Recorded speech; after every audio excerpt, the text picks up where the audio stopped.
Complete শটডাউনে সড়কে নেমেছে school কলেজের শিক্ষার্থীরা। কোটা সংস্কারের আন্দোলনকে পূর্ব ঘোষিত কমপ্লিট শটডাউনের অংশ হিসেবে সড়কে নেমেছে স্কুল কলেজের শিক্ষার্থীরা। ঢাকা বরিশাল মহাসড়কের রূপাবলীতে কয়েকটি স্কুল কলেজের শিক্ষার্থী অবরোধ করেছেন। এতে পুরো নগরী স্থগিত হয়ে পড়েছে।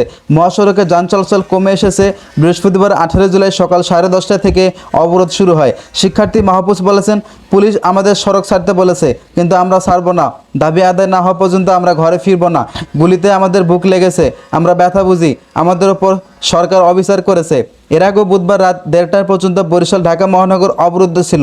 ওই দিন বেলা 11টায় চৌমাথা, রূপাতলী ও নথুবাল্লা কর্মসূচি শুরু করে। দুপুর 1টার দিকে চৌমাথা এলাকায় শিক্ষার্থীদের সাথে জড়িয়ে পড়ে পুলিশ। 1:30টার দিকে নথুলাবাদের সংঘর্ষে জড়িয়ে পড়ে, যা থেকে থেমে চলে রাত 8:30 পর্যন্ত।